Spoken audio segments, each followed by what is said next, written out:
Hello, everybody. Welcome to another episode of the Health Movement Podcast. This is episode 27. I'm a certified personal trainer and a teacher of over 20 years. And with me, as always, is...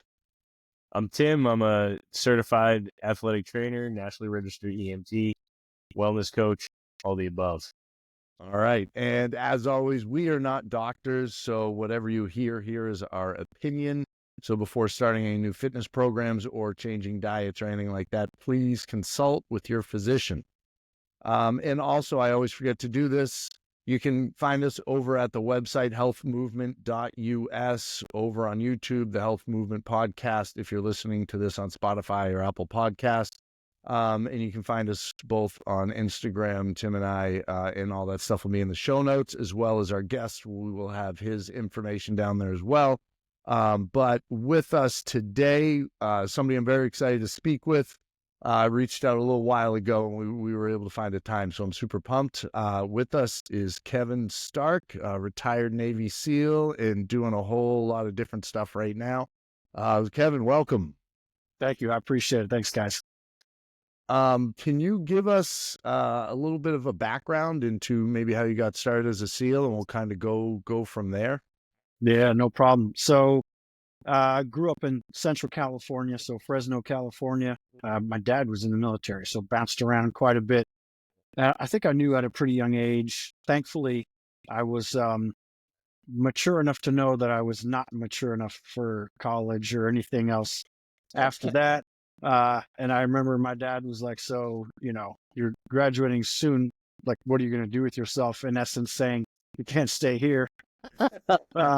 So I was like, man, I'm going to join the military. And he was an Army Ranger. So I learned a lot of, I heard a lot of cool stories growing up, stuff that he did and that kind of life. And I think that was at that age, a call to adventure I followed. So ended up joining the Navy. I was just, as soon as I graduated high school, joined right up, 18 years old, went right into SEAL training and spent the next 22 years of my life in that experience. So retired when I was 40. And if I could sum it up rather quickly, I would say half of that time was spent in an operational position. So you're in a SEAL platoon and you're training, you're deploying.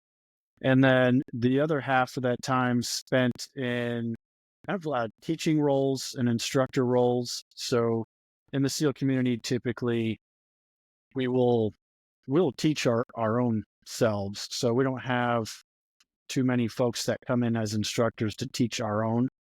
So you guys will go overseas, get the most relevant experience, and then they'll come back and teach the next generation of guys coming through. I actually found it in my career, I got a lot. I appreciated every single moment of it.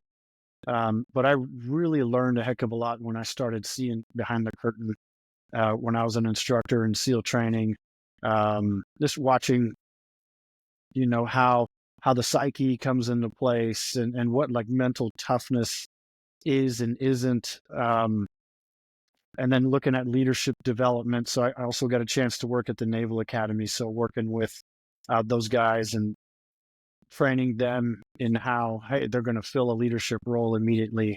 What are some things that we can teach them and help them out with? So, like I said, always learning myself a ton, but fortunate enough to be able to teach others as well while I was there. So great journey. Retired about 5 years ago. Since then, I've been trying to figure out my own path a little bit, but doing a lot of coaching, training, do some men's retreats here and there, and some workshops, but mostly in the coaching and training world right now. That 22 years, 22 years, was it? 20, that's a long time. Thank you. I should have started with a thank you for your service and keeping us safe and everything. I wrangle 10 and 11-year-olds all day and would not be able to do what you do. So we definitely appreciate it. It's Um, funny, man. I got 3 little kids, and I always tell people like that's way harder than SEAL training. Like, I highly doubt that. I highly, highly doubt that. Um, what what did you prefer in terms of your work with the SEALs? Did you like teaching more or being like on location, or is it you like both? Like, is there a preference? I think wherever I was, thankfully, it was such a job where I I enjoyed wherever I was. So if it was like, hey, you're gonna go teach, it's like, okay, you might even be a little bit reluctant because when you're in a platoon, you're with, I would say, probably 16 to 20 of your closest friends. You see each other all the time, constantly training, always, taking trips, and just you're literally like a little brotherhood, just traveling around the world, Yeah, training and deploying. So you get really close to people, and you get um, your identity is shaped very powerfully by the culture and the work that you do. And so when you fulfill that identity by the work that you do and you get an immediate feedback of like, hey, doing good, not doing good, change, adapt, um, you're fulfilling and you're getting a very meaningful experience. Um, and that happened when I was an instructor as well. We have, a cadre of instructors, and I was fortunate enough to work with some just amazing people, guys I looked up to, guys that would just run circles around me that I could learn from. So that was nice as well. And then also peering into like what makes people tick. Before, the only experience I had with SEAL training was when I went through it. yeah. As an instructor, you get to go back and see hundreds, of students, um, a few times a month go through, and you can see all these different experiences and how people approach it, and you can learn a lot from it. It's pretty cool. That's cool. I've heard, and this is just, as I said, speaking from an elementary school teacher, so I have zero Mhm. actual background in any of this. But I saw something where they were talking about, they asked somebody who was a retired SEAL, like, can you tell who's going to be a SEAL when they sign up? And he said, like, well, you can't tell who is, but I can tell you who isn't. And it's the bodybuilders and the superstar athletes and the guys who are just they try to look the part. Like, is that true? Is it more mentality, teamwork, having each other's back, being able to work together, more so than just pure athletic ability? Yeah, I think the beautiful thing about the human spirit is you can't never tell. And he's right. Like you'll see some guys show up, you're like, man, you're woefully unprepared, buddy. Like Yeah, this is gonna hurt bad. Um, but I've also seen some of those guys turn it around and make it happen. And I've been caught by surprise as an instructor early on. You're like, oh, that guy, not no chance. You know what I mean? Or this yeah, guy's like worked hard. He's awesome. And then, people, the beautiful thing is like they choose their own fate. And so that's one thing I've learned, I think, is to never assume, um, and to never count out like just the indomitable human spirit that's within. Like some people will just, I mean, we've had guys quit training, come back and make it, and then they're awarded a Medal of Honor. So you just never can tell what's inside somebody. Now, with that being said, the people that prepare are going to do much better. If you put in the time, just like anything else, right? If you put in the time and effort and you're running and swimming and you're fit and you're keeping yourself healthy, when you get there, you're going to have to use less of that mental fortitude, that mental bandwidth, because the physical impacts won't affect you as much, if that makes sense, yeah, right? definitely. If we were, some guys show up and it's like, oh man, I did an obstacle course and then I did a timed run and we just did a whole bunch of push-ups, we're laying in the sand. Like that took a lot out of me. This sucks. I'm gonna have to self-regulate quite a bit and use a lot of mind power to get myself ready for tomorrow. Whereas the other guy was like, yeah, that was a tough day, but I'm prepared. Like I'm not too beat up from it. So in some ways, there's like two gas tanks, and they kind of affect each other a little bit. And the big thing is too is like you gotta think about recovery and how you're recovering day to day too, and that's like and I know you probably have limited sleep, especially in the SEAL training, right? There's limited sleep, so there's you know what I mean. So if you're trained your body to not only be in a spot where the physical fitness is there, but then also like how you've trained your body to recover to that point, and you know that's a big aspect of that too. And I think if you go in, you can be fit, but if you don't have all the other boxes checked, like your diet, your nutrition, your hydration, your sleep, all that kind of stuff can make a big difference too, right? Yeah, 100%. I mean, it's that holistic view of fitness, right? Mind, body, spirit to me. But yeah, I mean, I remember going through, I didn't know a damn thing about anything. And I was lucky I was, 19 and not 29, because 29, uneducated about recovery and how, like, okay, let's reduce the swelling here. Let's get the sleep. Let's dial this in, electrolytes. Well, I was just like Domino's, Chow Hall pizza, water. Like, I'm just going to, you know what I mean? Like, Yeah. just get tumbled through it. But, yeah, absolutely right. The people that have that, I would say probably mid-20s, that have, at any age really, but if you can go in with that full view of how you're treating your body and how you're recovering and setting yourself up for things, yeah, I mean, that's going to help you across the board for sure. And you know, I worked with a lot with college kids and just trying to get them to Yeah. try to understand that, like, it's if you do this now, in 5, 10, 15 years, it's going to be a lot easier on you because you started it earlier. You've been doing this for a longer period of time.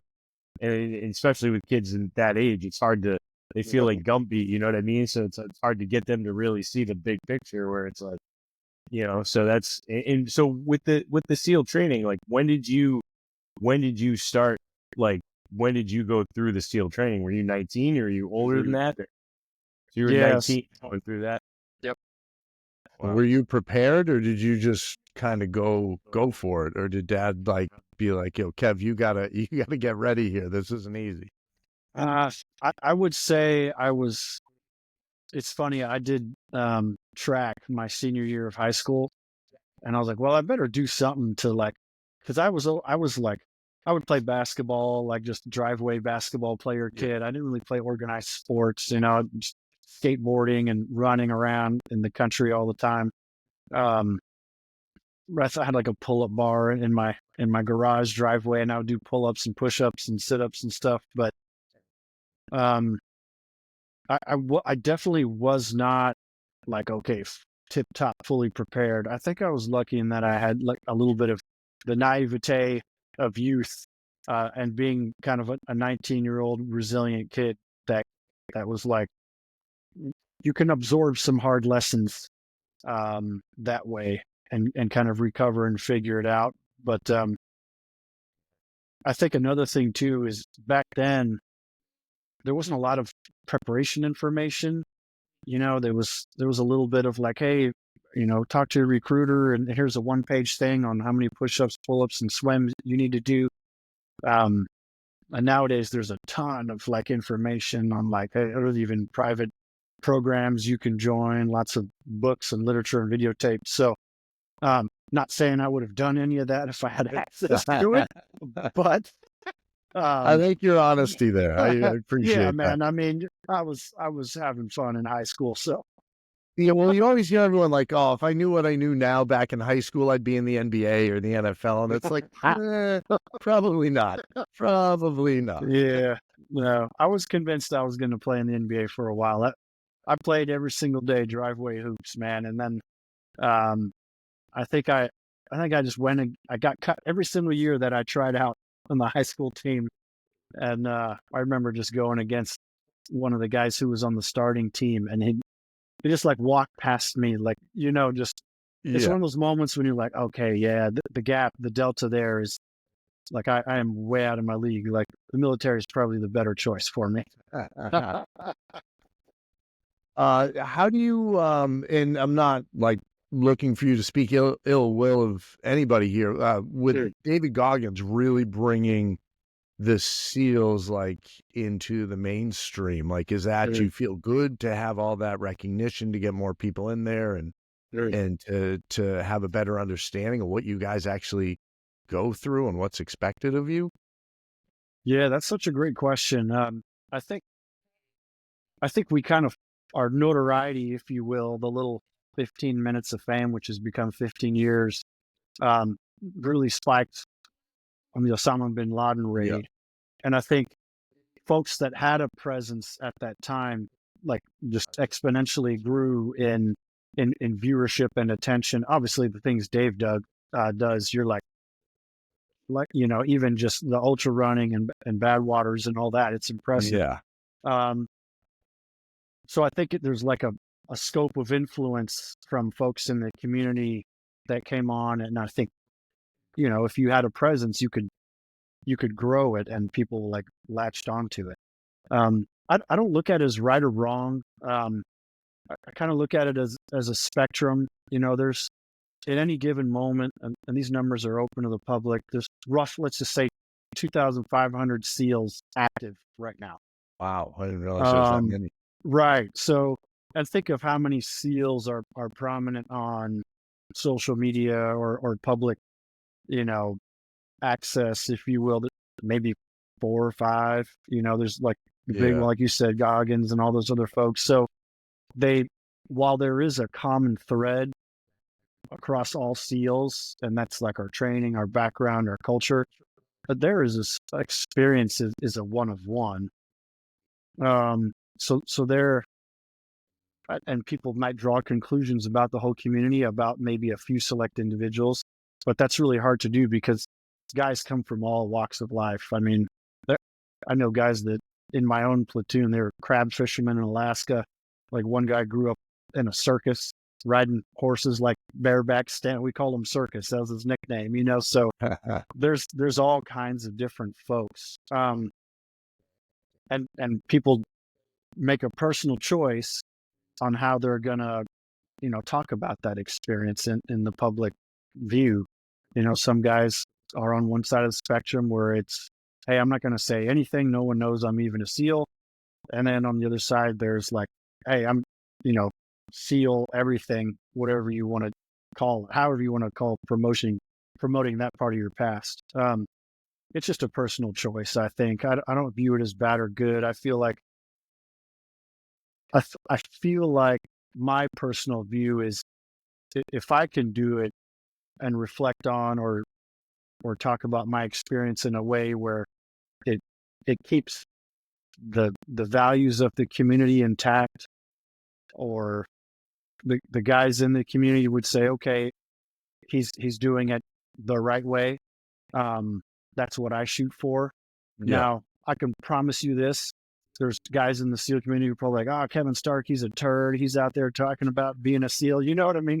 Yeah. So I doubt that. Come on. oh yeah, you can't win them all. But I think That's if you true. just stay authentically true to yourself, that's all that really matters, man. And Goggins has his folks that might dislike him or love him. Like, there's one thing about Dave, like, he is authentically Dave. Oh, 100%. 100%. So I always appreciate that. Yeah, that's good. We I played football at a small Division III school up in Vermont.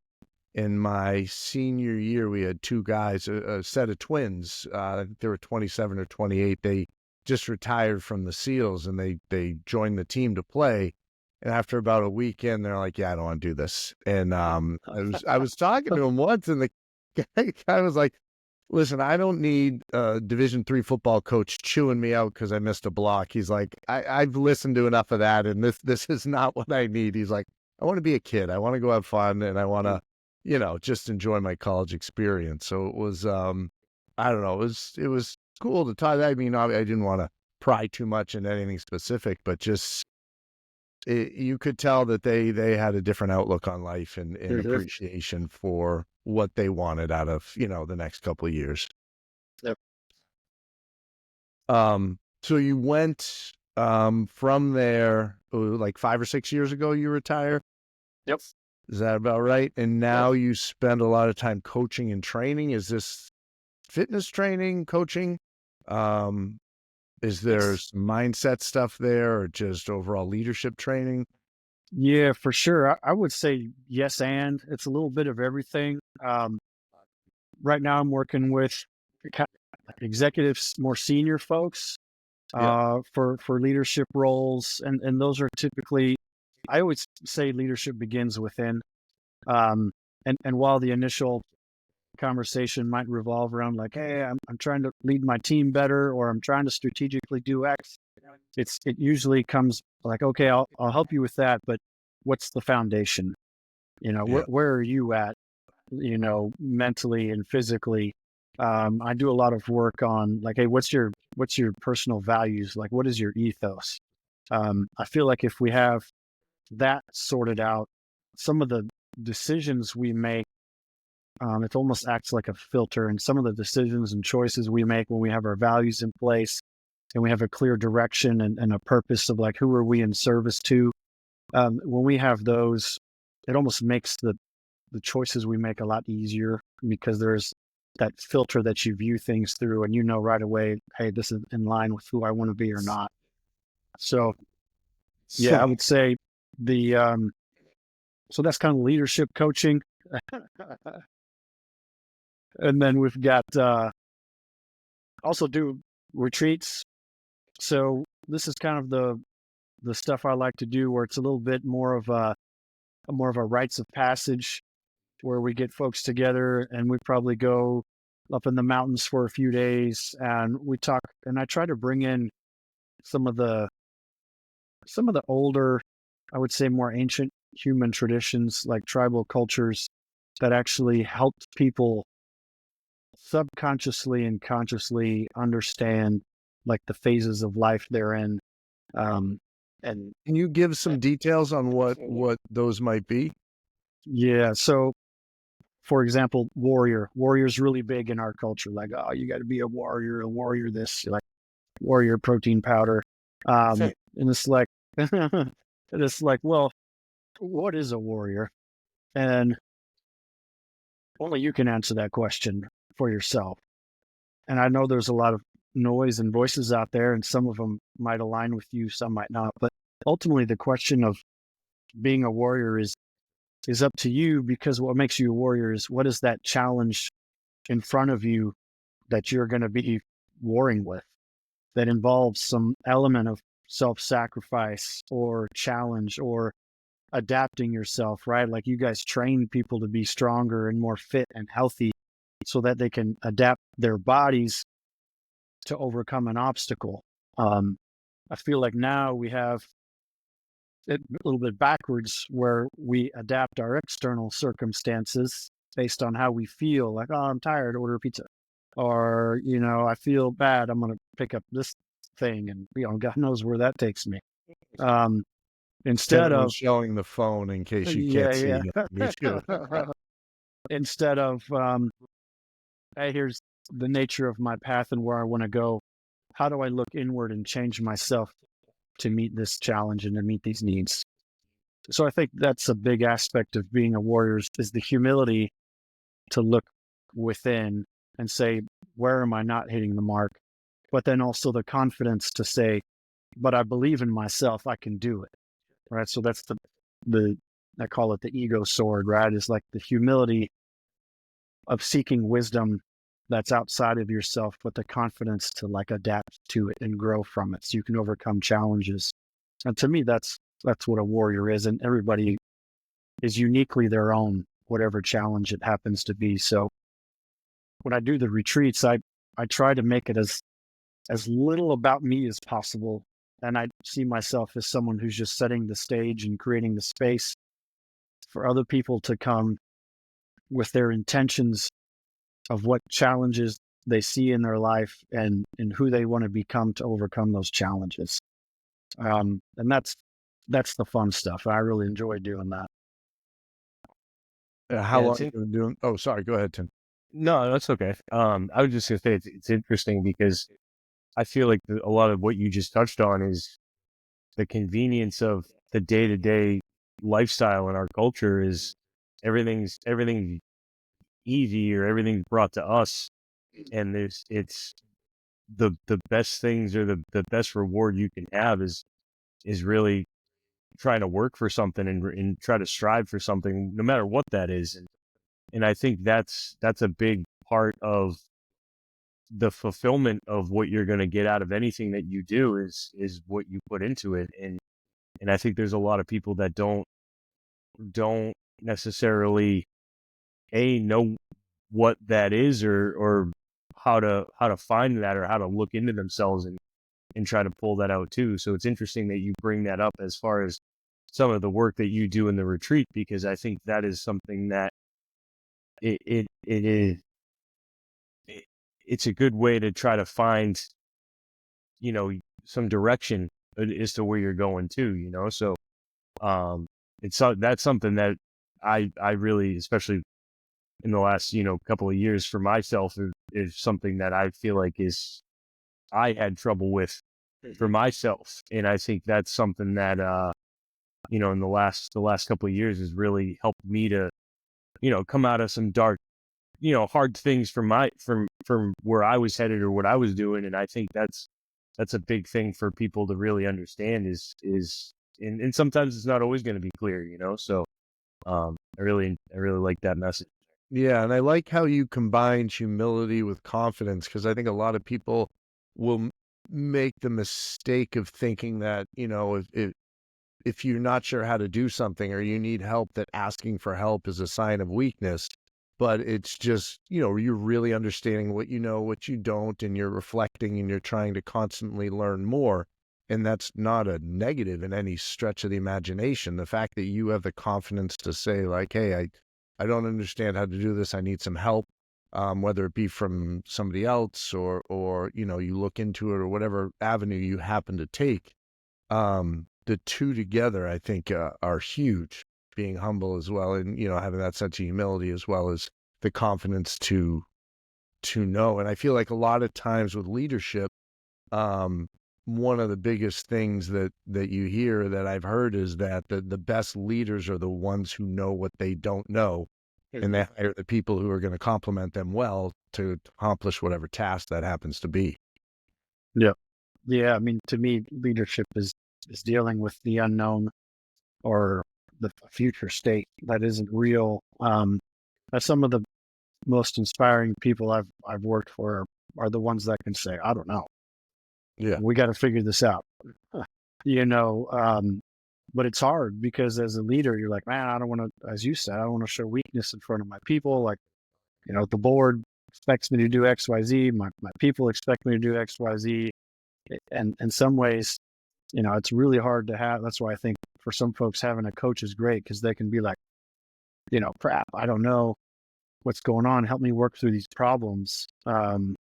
Because there is, hey, how do I, and that's where authenticity comes in, is like, hey, I have to portray myself as X, instead of having that bit of faith and saying, like, hey, me as a person talking to your team or whoever, guys, I really don't know. This is a tough problem, but we're going to figure it out. That's the humility and the confidence, is like, I don't know, but we're going to figure it out. So yeah, you're right. It is a challenge. I had to learn that lesson quick, is, asking for help. Even as a new guy, I want to show that I'm good and I'm squared away and I can fit in. But there's so many things going over my head. And finally, I was just like, dang, like, I don't understand. Can you please repeat that? And it was like a moment of truth for me, like, oh crap, here I am, Mr. New Guy asking for help. And after I did that, I remember a couple other guys coming up to me like, I'm so glad you asked, because I don't know what the heck is going on. But that's I think there's a level of respect people have when you're willing to admit you, like, I don't know. And they're all like, shoot, I don't know either, but I don't want to say anything, So yeah, that's definitely there. Who did you ask for help? Was there somebody in the job you're in now, or some sort of mentor or something? Oh, tons of folks. Yeah. I mean, gosh, just people I've crossed paths with, friends I've been in the teams with, asked them for plenty of advice and help. Senior folks, even my peers. Asking a peer is great. because they're on the same level as you. They see and experience the same things you are.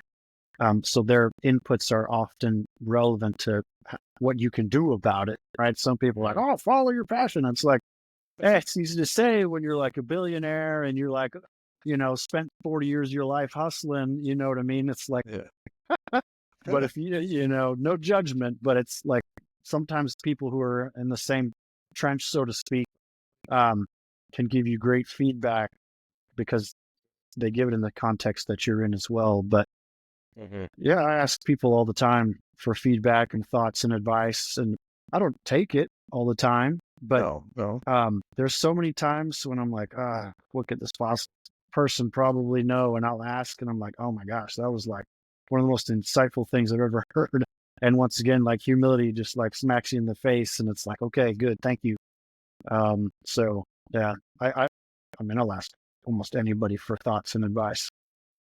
It's always great to hear, and I think a lot of that is perspective too, right? Like it's having a different perspective, especially kind of going back to my own experiences. Like that's a big one for me. Is like a lot of the times it's hard for me to see things other than my own perspective, and hearing it from another view, and especially when you're talking about peers. Like I think that's a thing with the peer perspective is like if somebody's always looking at it a different angle or a different view from you. And I think it's great to kind of give that depth and give that clarity and really kind of see it from another angle is a big thing. And I think that's a great point there too. I think in terms of relationships too, and showing a level of vulnerability where you're willing to admit that you need help, as opposed to thinking you have to be the person that helps and saves everybody else. When you're like, all right, listen, I need some help here. Do you have any ideas? Something like that.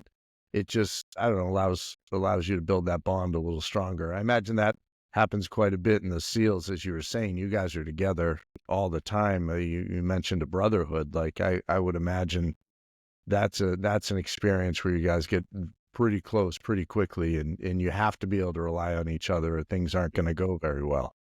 Yeah. No, it's amazing. And we're so sometimes very reluctant to ask for help. I don't want to be a burden or this, that, and the other thing. But if you flip it and a friend or teammate asks you for help, you do anything for them immediately. And if they were struggling and they didn't tell you, you'd be like, what the hell are you doing? You'd be like pissed. Exactly. Why didn't you tell me? But you were holding it in, drowning. Yes. No, that's a great point. So yeah, sometimes we got to eat our own medicine and just like, hey, I need help. And I think it allows your friends to help, but it also gives you the cue to find alternate pathways and options to where you're at. It's like, man, I'm struggling. Like, okay, you admitted that you're struggling. That means you need to find an alternative. And that helps you to be open to what's out there. Because before you reach that, a lot of times you're pushing that boulder up the hill, until you realize, it keeps coming on my head. You had mentioned when we were kind of going back and forth beforehand, some energy transfer that you wanted to talk a little bit about. Any chance you can go a little deeper into that? Yeah, it's just an interesting concept. When I was first starting out in my coaching after I retired, I think the original mantra or the best advice I thought I could give people was based in, just, hey, just suck it up, like be tougher, mental toughness, like do what you can to withstand like whatever life throws at you. Like you're just going to have to build yourself to be strong, to withstand things and suck it up. And I think that was a big part of that carried over from the teams where, it's like, hey, if you're sitting in cold water, you just need to suck it up.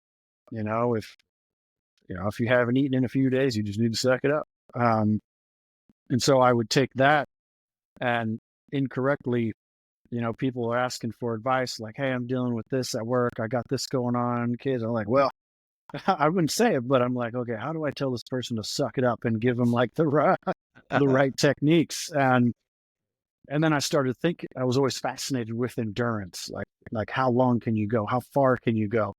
And I was trying to equate that to human performance, and I think that's incorrect. It's, endurance is like if you start a marathon, you're going to have some amount of energy in the tank, and you're just going to go as far and as fast as you can go until either you reach the finish or the tank is empty, right?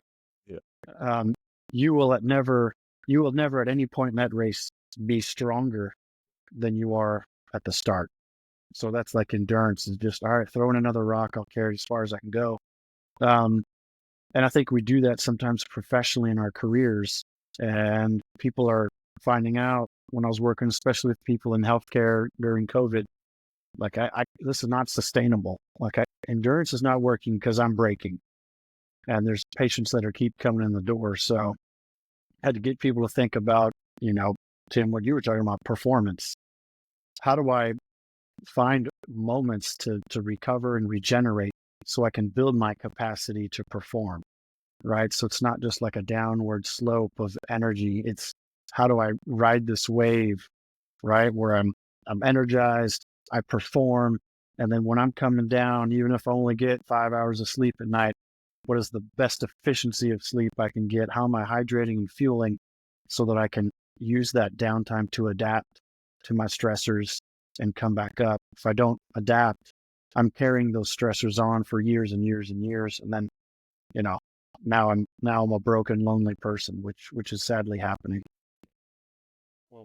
And once you were done with the SEALs, did you replace that with I assume you're physically fit and you continue to keep that up? Is there like stuff you like to do? Like you mentioned you play basketball a little bit, but you got cooked a little bit by some of the but is there stuff you like to do that keeps the competitive juices flowing?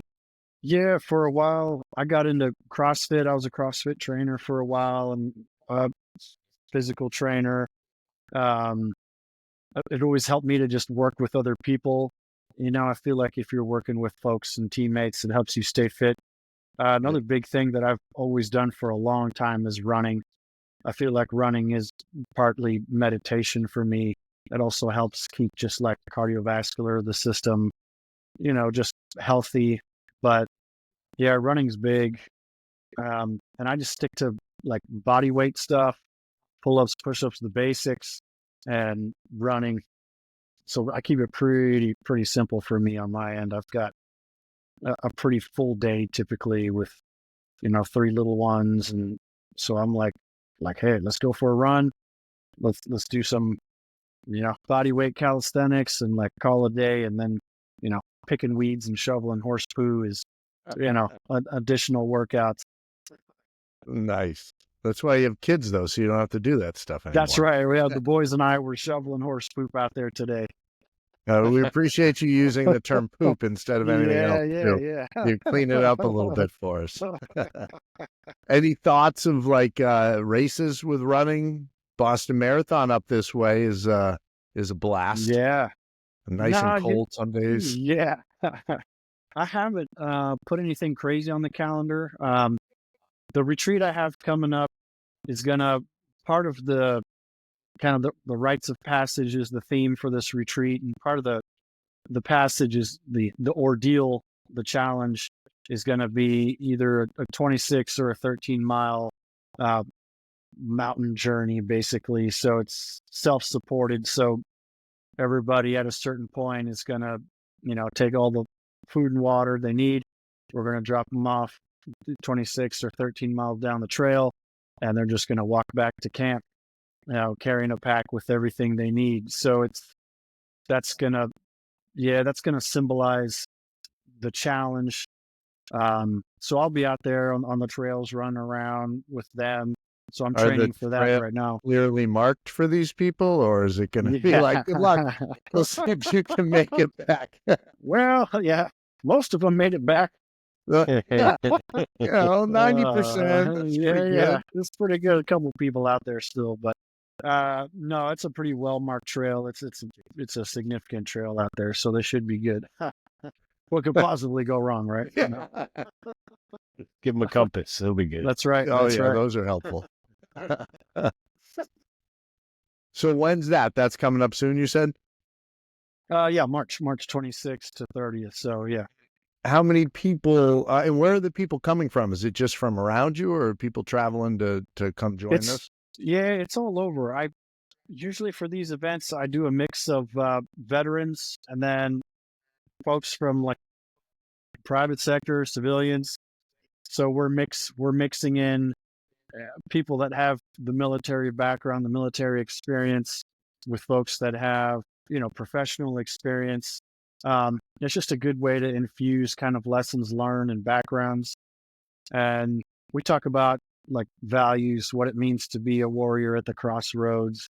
What what challenges are you seeking to get clarity on? What are you looking to improve on? What type of person are you looking to become? So we do a lot of that work beforehand. And then you take that into the physical challenge of the mountain marathon, so to speak. And that becomes your forge. So you're like relying on those elements to carry you through. And if they carry you through, then you keep them. And if you're like, a couple hours into it, and you're like, that didn't resonate, man. I'm tired. I'm hurting. I don't care about that anymore. But then it doesn't belong. So, yeah, we got shooting for like 10 to 12, depending on the group. Right now, I've got 8 folks in there. But yeah, they'll come from all over the country. That's good. And I like the diversity of the people coming, because I think that'll, you can learn a heck of a lot more from somebody who's very different than you can from, somebody who's gone through a lot of the same experiences. The theme of just your podcast, right? The health and wellness. I think it's awesome that people get different perspectives from folks on this. And then, and importantly to remember, I would say if I was going to say one thing would be like, it's your journey.